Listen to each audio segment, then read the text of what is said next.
बिस्मिल्लाहिर्रहमानिर्रहीम। अस्सलामु अलैकुम रहमतुल्लाहि वबरकातुहू।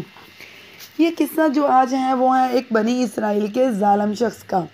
यजीद रकाशी रहमतुल्लाह कहते हैं कि बनी इसराइल के ज़ालिमों में एक ज़ालिम अपने घर में बैठा हुआ अपनी बीवी से तकलिया कर रहा था। इतने में देखा कि घर में एक अजनबी आदमी दरवाजे से चला आ रहा है। ये शख्स नहायत गुस्से में इसकी तरफ लपका। इससे पूछा कि तू कौन है और घर में आने की तुझे किसने इजाज़त दी? इसने कहा कि मुझे इस घर के मालिक ने अंदर आने को कहा और मैं वो शख्स हूँ जिसको ना कोई पर्दा रोक सकता है और ना कोई बादशाहों के पास जाने के लिए कोई भी मुझे रोक सकता है। ना मुझे किसी चीज़ की इजाज़त की ज़रूरत होती है, ना किसी ज़ालिम के दबदबे से डरता हूँ, ना किसी मगरूर तकब्बर के पास जाने से मुझे कोई चीज़ मना कर सकती है। इसकी ये गुफ्तगू सुनकर वो ज़ालिम खौफज़दा हो गया।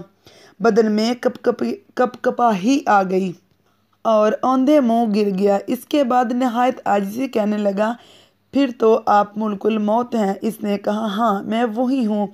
साहब मकान ने कहा कि आप मुझे इतनी मोहलत दें कि मैं वसीयतनामा लिख दूँ। फरिश्ते ने कहा, अब इसका वक़्त दूर चला गया।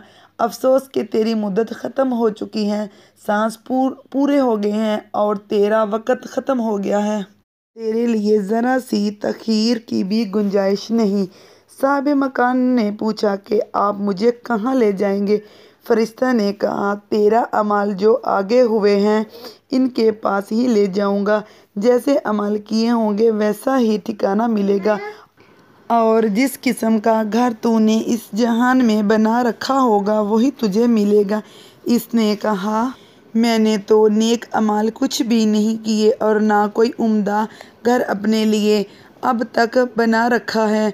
फरिश्ता ने कहा, फिर तो कुरान शरीफ में अल्लाह ताला ने इरशाद फरमाया है, जिसका तर्जुमा कुछ यूँ है, बेशक वो आग ऐसी दहकती होगी जो खाल तक खींच लेगी वो इस शख्स को जिसने दुनिया में हक से मुंह फेरा और बेतवज्जी की। वो आग खुद ही बुला लेगी, अपनी तरफ खींच लेगी। इसके बाद इस फरिश्ते ने इसकी जान निकाल ली। घर में करहम मच गया। रो रहा था, कोई चिल्ला रहा था। यजीद रकाशी रहमतुल्लाह कहते हैं कि अगर लोगों को ये मालूम हो जाए कि मुर्दे पर इस वक्त क्या गुजर रही है तो इसके मरने से ज़्यादा बका इस हालत पर होने लगे जो इस पर गुजर रही है, जो मरने वाला है। तो ये था एक ज़ालिम बनी इसराइल के शख्स का वाक़या। अगर आपको ये वीडियो अच्छा लगा हो तो अपनी पसंदगी का इजहार और इस वीडियो को लाइक, शेयर और कमेंट्स करके ज़रूर करें। इस तरह की मज़ीद वीडियो के लिए हमारे चैनल को सब्सक्राइब करें और बेल आइकन को भी दबा दीजिए। जज़ाकिल्लाहु खैरन कसीरा।